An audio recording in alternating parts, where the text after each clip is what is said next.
ನಮಸ್ಕಾರ, ನಾನು ನಿಮ್ಮ ಸುಪ್ರೀತಾ. ಧಾತ್ರಿ ಅಷ್ಟೋಗೆ ಸ್ವಾಗತ. ನಮ್ಮ ಜಾತಕದಲ್ಲಿ ರಾಹು ಯಾವ ಮನೆಯಲ್ಲಿ ಕೂತಿದ್ದಾನೆ, ಯಾವ ಮನೆಯನ್ನು ನೋಡ್ತಾ ಇದ್ದಾನೆ, ಮತ್ತು ಯಾವ ಗ್ರಹದ ಜೊತೆಗೆ ಕೂತಿದ್ದಾನೆ, ರಾಹು ಎಲ್ಲೇ ಕೂತಿರಲಿ ಆ ಪಾರ್ಟಿಗೆ ಸಂಬಂಧಿಸಿದಂತೆ ಯಾವಾಗಲೂ ಅತಿಯಾಗಿ ಮಾಡಿಸ್ತಾನೆ, ನಮ್ಮನ್ನು ಅದರ ವಿರುದ್ಧ ಹೋಗಿಸ್ತಾನೆ. ನಮಗೆ ರಾಹು ದಶೆ ಅಥವಾ 42-49 ಎ ಸೀರೀಸಲ್ಲಿ ಯಾವುದೋ ಒಂದು ರೀತಿಯಲ್ಲಿ ಮೋಸ ಹೋಗ್ತೀವಿ. ಇನ್ವೆಸ್ಟ್ ಮಾಡಿ ಮೋಸ ಹೋಗ್ಬೋದು, ಯಾರಿಗಾದರೂ ಹಣ ಕೊಟ್ಟು ಮೋಸ ಹೋಗ್ಬೋದು, ಇಲ್ಲ ರಿಲೇಷನ್ಶಿಪ್ಪಲ್ಲಿ ಪ್ರಾಬ್ಲಮ್ ಆಗ್ಬೋದು. ಯಾವುದೋ ಒಂದು ರೀತಿಯಲ್ಲಿ ರಾಹು ತನ್ನ ಇಂಪ್ಯಾಕ್ಟ್ನ ತೋರಿಸ್ತಾನೆ. ರಾಹು ಅಂದರೆ ತಲೆಯ part, planning, shortcut, desires. Also Rahu signifies all new technologies. ಈಗಿನ ಟೈಮಿಗೆ ಹೇಳುವುದಾದರೆ ರಾಹು ಇಲ್ಲದೆ ಕೆಲಸ ಮಾಡಲಿಕ್ಕೆ ಆಗುವುದಿಲ್ಲ. ಈಗ ರಾಹು ಒಂದು ಮನೆಯಲ್ಲಿ ಇದ್ದಾಗ ಆ ಭಾವಕ್ಕೆ ಸಂಬಂಧಿಸಿದಂತೆ ಯಾವ ರೀತಿಯ ಇಂಪ್ಯಾಕ್ಟ್ ಕ್ರಿಯೇಟ್ ಮಾಡ್ತಾನೆ, ಅದರಲ್ಲಿ ಇವತ್ತು ನಾವು 11ನೇ ಮನೆಯಲ್ಲಿ ರಾಹು ಇದ್ದಾಗ ಯಾವ ರೀತಿಯ ರಿಸಲ್ಟ್ ಕೊಡ್ತಾನೆ ಅಂತ ನೋಡುವ. 11th ಹೌಸ್ ಅನ್ನುವುದು ಲಾಭಸ್ಥಾನ, ಅಂದರೆ ನಮ್ಮ ಜೀವನದಲ್ಲಿ ಯಾವ ರೀತಿಯ ಗೇನ್ಸ್ ಇರುತ್ತೆ, ಎಷ್ಟು ಸಂಪಾದನೆ ಮಾಡ್ತೀವಿ ಅನ್ನೋದು. ಇನ್ನು 11th ಹೌಸ್ ಅನ್ನೋದು ನಮ್ಮ ವಿಶ್ ಫುಲ್ಫಿಲ್ಮೆಂಟ್, ಆಸೆಗಳನ್ನು ಪೂರೈಸುವ ಭಾವ. 11ನೇ ಮನೆ ಅನ್ನೋದು social circle, group of friends circle. ಇನ್ನು 11th ಹೌಸ್ ಅನ್ನೋದು ಅಕ್ಕ ಅಣ್ಣನಿಗೆ ಸಂಬಂಧಿಸಿದ್ದು, ನಮಗಿಂತ ಹಿರಿಯವರು, ಅವರ ಜೊತೆ ನಮ್ಮ ರಿಲೇಷನ್ ಹೇಗಿರುತ್ತೆ ಅನ್ನೋದು 11th ಹೌಸ್. ಸೊ ಈಗ ರಾಹು 11th ಬಂದಾಗ ರಾಹುಗೆ ಬೇಕಾಗಿರುವುದು ಅದೇ ಅಲ್ವಾ, ಲಾಭ, ಧನ, ಪ್ರಾಪಂಚಿಕ ಸುಖ, ಎಲ್ಲವನ್ನು ಎಂಜಾಯ್ ಮಾಡುವಂಥದ್ದು. ಇಲ್ಲಿ ಅದೇ ರಾಹುಗೆ ಬೇಕಾಗಿರುವುದು ಅದೇ. ಸೊ ತುಂಬ ಇಷ್ಟವಾದಂತಹ ಪ್ಲೇಸ್ ರಾಹುಗೆ. 10ನೇ ಮನೆ ಹೇಗೋ 11ನೇ ಮನೆ ಕೂಡ. 11th ಏನಂದರೆ ರಾಹುಗೆ ಲಿಮಿಟೇಷನ್ ಇಲ್ಲದೆ ಇರುವಂಥ ಪ್ಲೇಸ್, ಇದೆಲ್ಲ ನಂದೇ ಸಾಮ್ರಾಜ್ಯ ಆ ಥರ. 11th ರಾಹು ಇದ್ದಾಗ ಆ ಟೆಂಡೆನ್ಸೀಸ್ನ ಕೊಡ್ತಾನೆ. ನಮಗೆ ರಾಹು ಅಂದರೆ ಗೊತ್ತಲ್ವ, ಮೋಸ ಇರುತ್ತೆ, ಇರುವ ಲಾನ ಬ್ರೇಕ್ ಮಾಡುವಂಥದ್ದು. ಈಗ ಫಾರ್ ಎಕ್ಸಾಂಪಲ್ಗೆ ನಮಗೆ ಒಂದು ಫ್ಲ್ಯಾಟ್ ಅಥವಾ ಮನೆ ತೊಗೊಳ್ಲಿಕ್ಕಿರುತ್ತೆ 50 lakhs ಕೊಟ್ಟು, ಅದಕ್ಕೆ ಒಂದು 1 lakh ಅಥವಾ 2 lakh ಟ್ಯಾಕ್ಸ್ ಕಟ್ಟಲಿಕ್ಕಿರುತ್ತೆ ಅಂತ ಅಂದ್ಕೊಳ್ಳುವ. ಈ ಥರ 11th ರಾಹು ಇರುವವರು ಈ ಟ್ಯಾಕ್ಸ್ ಎಲ್ಲ ಯಾರು ಕಟ್ತಾರೆ, ಕಡಿಮೆ ಮಾಡಿ ತೋರಿಸಿದ್ರಾಯಿತು, ಇಲ್ಲ ಬ್ರೋಕರೇಜ್ ಈ ಥರದ್ರಲ್ಲಿ ಮಧ್ಯದಲ್ಲಿ ಬ್ರೋಕರ್ ಇರ್ತಾರೆ ಅಲ್ವಾ, ಅವರ ಹತ್ರನೂ ಕಮಿಷನ್ ತಗೊಳ್ತಾರೆ, ಇವರ ಹತ್ರನೂ ಕಮಿಷನ್ ತಗೊಳ್ತಾರೆ, ಅವರಿಗೆ ಲೆಕ್ಕ ತೋರಿಸುವಂಥ ಅವಶ್ಯಕತೆ ಇರಲ್ಲ, ಲೀಗಲೈಸ್ಡ್ ಬಿಸ್ನೆಸ್ ಅಲ್ಲ ಅಲ್ವಾ. ಸೊ ಈ ಕಮಿಷನ್ ಏಜೆಂಟ್, ಬ್ರೋಕರೇಜ್, ಸಿಂಪಲ್ ಆಗಿ ಬ್ಲ್ಯಾಕ್ ಮನಿ, ಯಾವುದೇ ಲೆಕ್ಕ ಇಲ್ಲದೆ ಇರುವಂಥದ್ದು, ಟ್ಯಾಕ್ಸ್ ಕಟ್ಟದೆ ಇರುವಂಥದ್ದು.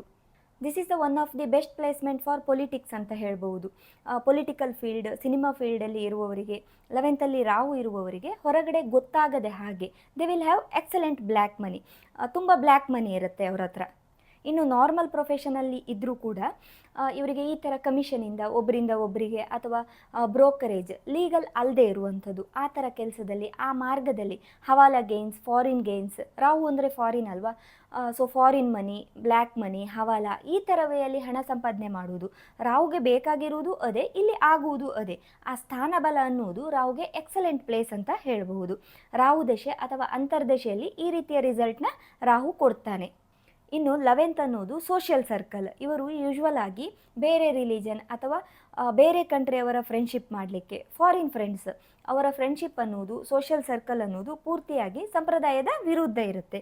ಇನ್ನು ಕೆಲವೊಬ್ಬರಿಗೆ they get attach to friends as per their wishes, sometimes they are totally detached.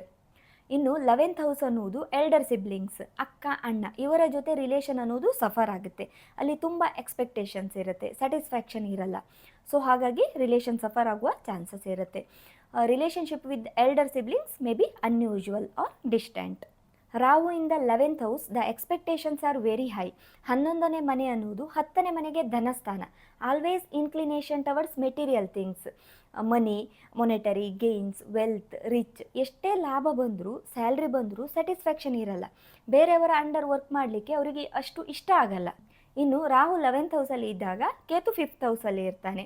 So ಹಾಗಾಗಿ ಅವರಲ್ಲಿ ಎಕ್ಸ್ಟ್ರೀಮ್ ಇಂಟೆಲಿಜೆನ್ಸ್ ಇರುತ್ತೆ, ಎಕ್ಸ್ಟ್ರೀಮ್ಲಿ ಡೀಪ್ ಥಿಂಕರ್ ಆಗಿರ್ತಾರೆ, ಕ್ರಿಯೇಟಿವಿಟಿ ಇರುತ್ತೆ ಅವರಲ್ಲಿ.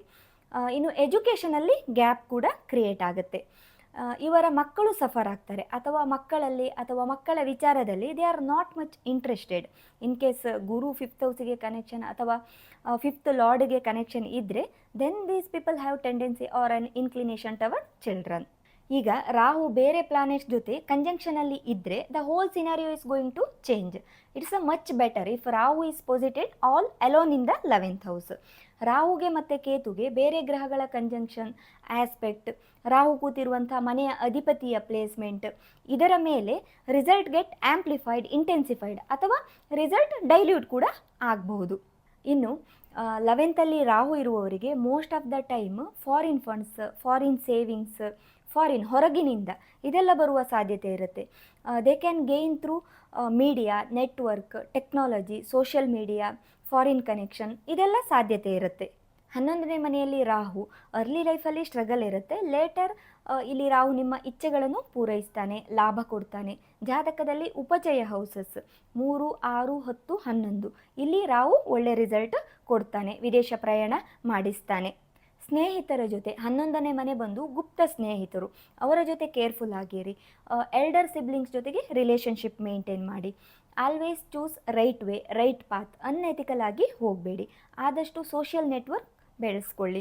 Your life is about socialising. So ಜನರೊಂದಿಗೆ ಕನೆಕ್ಟ್ ಆಗಿ ಕನೆಕ್ಷನ್ನ ಬಿಲ್ಡ್ ಮಾಡ್ಕೊಳ್ಳಿ. ಇನ್ನು ಸೋಷಿಯಲ್ ವರ್ಕ್ ಮಾಡಿ. Don't focus on just one income, better if you multiply your sources of income.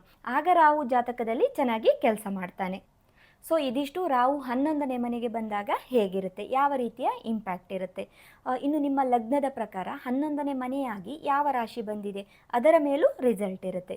Okay, ಇದು ಇವತ್ತಿನ ಎಪಿಸೋಡ್. ಮುಂದಿನ ವಿಡಿಯೋದಲ್ಲಿ ಇನ್ನೊಂದು ಟಾಪಿಕ್ ಬಗ್ಗೆ ನೋಡುವ. ಎಲ್ರಿಗೂ ಒಳ್ಳೆಯದಾಗಲಿ.